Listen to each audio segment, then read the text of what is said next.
Hello viewers, I doctor SBK Lal welcome you all in my YouTube channel. मेरे YouTube channel में आपका बहुत बहुत स्वागत है। अगर आप इस चैनल पर नए हैं तो चैनल को लाइक शेयर और सब्सक्राइब कर लें, ताकि विविध विषयों से संबंधित जो वीडियो मैं इस पर डालते रहता हूं उसका नोटिफिकेशन आप तक आसानी से पहुंचे। आज हम आपके लिए लेकर के आए हैं प्लानिंग। तो नो द प्लानिंग, इसमें हम देखेंगे कि what are the features of planning, what are the features of the ideal planning, what are the characteristics of the planning. तो इसके बारे में हम जानेंगे। अगर प्लानिंग के परिभाषा की बात है तो इसको परिभाषित किया गया है, planning is deciding in advance. तो एडवांस में हम डिसाइड करते हैं कि हमको क्या प्लान करना है, क्या योजना बनानी है। तो प्लानिंग के लिए हिंदी में शब्द है योजना बनाना। तो हम इसमें योजना बनाते हैं। हम जो सपना देखते हैं तभी तो वो साकार होता है। तो एक तरह से ये पहले हम सपना देखते हैं, सपना देखने के बाद हम सोचते हैं कि कैसे साकार होगा। उसके लिए ने हम प्लानिंग करते हैं, योजना बनाते हैं। अब मान लीजिए जैसे कोई हमको फैक्ट्री खोलनी है, कोई कंपनी खोलनी है, तो फिर हमको ज़मीन कैसे प्राप्त होगा। सरकार से हम ज़मीन लेते हैं, तो सरकार कैसे हम प्रोजेक्ट देंगे। तो प्रोजेक्ट देने के बाद फिर हमारा इंटरव्यू होगा, फिर हम कैसे मतलब पूंजी जुटाएंगे, शेयर मार्केट में सूचीबद्ध करेंगे तो कैसे सूचीबद्ध करेंगे, फिर हम मैनेजरियल लेवल पर कैसे काम करेंगे, कैसे हम रॉ मटेरियल्स लेंगे।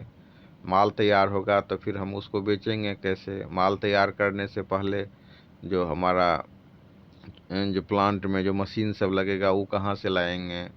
इसमें कोई शेयर तो नहीं मार लेगा। अगर घाटा लगा तो फिर क्या करेंगे, उधारी हो गई तो क्या करेंगे। सारे चीज़ों का समावेश प्लानिंग में होगा। तो संक्षेप में हम कह सकते हैं कि डिसाइडेड इन एडवांस, एडवांस में ही हम इसको डिसाइड करते हैं। पूर्व से ही हम इसको डिसाइड करते हैं कि हमको क्या करना है, कहाँ करना है, कैसे करना है, किसके लिए करना है, कौन करेगा। तो ये सारी बातें योजना में आती हैं। The decided in advance, what to do, who will do, how to do, when to do, whom to do. इन बातों का समावेश प्लानिंग में होता है। अब ये क्या करता है, तो ये लिमिट को गैप को लिमिट कर देता है। अब काम आप कर रहे हैं एक निश्चितता प्रदान करेगा, और जो अलग अलग जो गैप है उसको पैचअप करेगा। अब कई बार जो आपने सोचा कि हम फैक्ट्री बना रहे हैं, अब इस पर आपके स्टेटस पर निर्भर कर रहा है। कोई बहुत बड़ा मतलब टाटा होगा, या मतलब बिरला होगा, या मतलब अंबानी होगा, तो वो एक ठो पूरा प्रोजेक्ट मैनेजर को ही साइन करेगा, या इवेंट मैनेजमेंट वाला को बुलाएगा, या प्लानिंग के लिए अलग से एक प्रोजेक्ट रखेगा जो उसके लिए प्लानिंग करेगा। लेकिन अगर आप बहुत इनिशियल स्टेज में हैं तो सबसे पहले आप प्लानिंग करेंगे, और प्लानिंग के बाद आप देखेंगे कि हमको कैसे करना है। तो अपने से एक प्लानिंग हुआ, उसके बाद आप जो प्लानिंग के लिए फिर एक टीम का भी मदद ले सकते हैं, और एक पूरी टीम के द्वारा प्लानिंग होगी। और इसमें आपको प्लानिंग में एक अलग अलग स्टेज में भी कर सकते हैं कि हमको यहाँ तक ऐसे ज़मीन लेना है, यहाँ तक मकान बनाना है, ऐसे हमको इसमें ऐसे सजावट करना है, ऐसे इंटीरियर डिजाइनिंग देना है, ऐसे एक्सटीरियर डिजाइनिंग देना है। तो हर एक चीज़ के लिए प्लानिंग हो सकता है, चाहे हम मकान बनाएं, चाहे हम फैक्ट्री खोलें। नेताजी को भाषण देना है तो उनके लिए प्लानिंग करनी है। देश को के लिए प्लानिंग कमीशन, योजना आयोग कितना बड़ा मतलब अब नीति आयोग हो गया, पहले योजना आयोग होता था। तो उसको प्लानिंग करना है। गरीबी उन्मूलन करना है तो उसके लिए प्लानिंग करना है। तो कोई भी क्षेत्र दुनिया का ऐसा नहीं है, नेता हो या अभिनेता हो। अभिनेता हैं, उनको शूटिंग करना है तो कैसे वो हम एक्टिंग करेंगे उसके लिए प्लानिंग करना है। कैसे आगे बढ़ेंगे उसके लिए प्लानिंग करना है। कौन सा रोल के लिए हम फिट हैं, हमको रोल कैसे मिले उसके लिए प्लानिंग करना है। रोल मिल गया तो कैसे अभिनय करना है उसके लिए प्लानिंग करना है। विद्यार्थी हैं तो पढ़ाई के लिए स्ट्रैटेजी तैयार करते हैं, तो उसके लिए प्लानिंग करना है। तो हम देख सकते हैं कि अलग अलग क्षेत्र में अलग अलग ढंग से प्लानिंग होती है, लेकिन मूल में होता है कि ये एडवांस में होता है। इसके द्वारा जो अप टू मार्क हम इसको प्लानिंग करते हैं कहाँ तक करना है। ये जो है हमारे गैप को लिमिट्स कर देता है और हमको अपने लक्ष्य की प्राप्ति को ये आसान बनाता है। उसके बाद हम देख सकते हैं कि ये प्राइमरी फंक्शन है। उसके बाद परसुएसिव फंक्शन है। कंट्रोल भी हमको करना है कि मतलब जो हमारा जो भी कार्यक्रम है, जो भी काम है, वो कंट्रोल्ड हो, इधर उधर हम भटके नहीं, पूरा सिस्टम प्रॉपर वे में काम करे।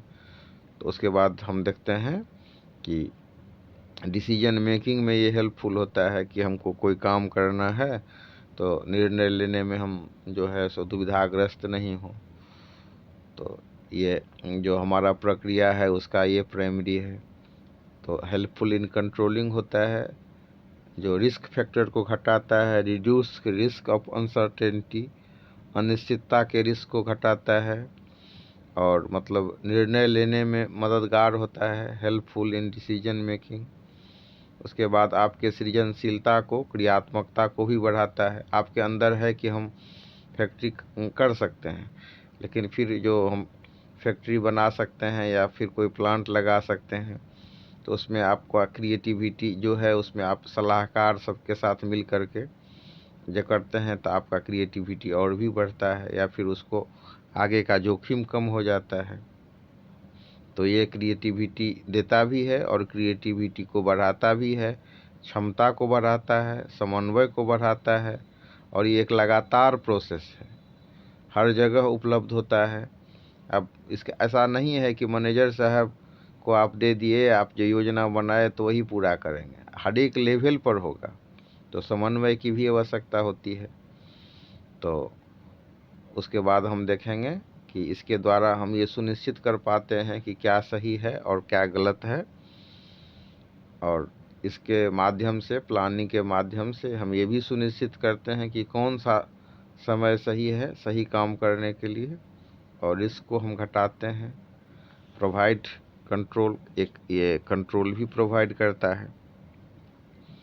तो इस तरह से हम संक्षेप में कहें तो कह सकते हैं, limits the gap, make easy to achieve goal, persuasive of function, maintaining of work, primary of process, helpful in controlling, reduce risk of uncertainty, helpful in decision making, it gives creativity, efficiency, enhance coordination, continuous process, available everywhere, to judge right and wrong, select time to do right thing on right time, reduce risk, provide control। इस तरह से हम इसको समझ सकते हैं। इसमें जो है ये मैनेजरियल फंक्शन होता है, गोल ओरिएंटेड होता है, परसुएसिव होता है, कंटिन्यूअस प्रोसेस है, इंटेलेक्चुअल प्रोसेस है और फ्यूचरिस्टिक होता है। इस तरह से हम इसको समझ सकते हैं। मैनेजरियल फंक्शन का मतलब क्या हो गया कि planning is a first and foremost, meaning managerial function provides the base for other functions of the management. उसके बाद गोल ओरिएंटेड का मतलब हुआ, it focuses on defining the goals of the organisation.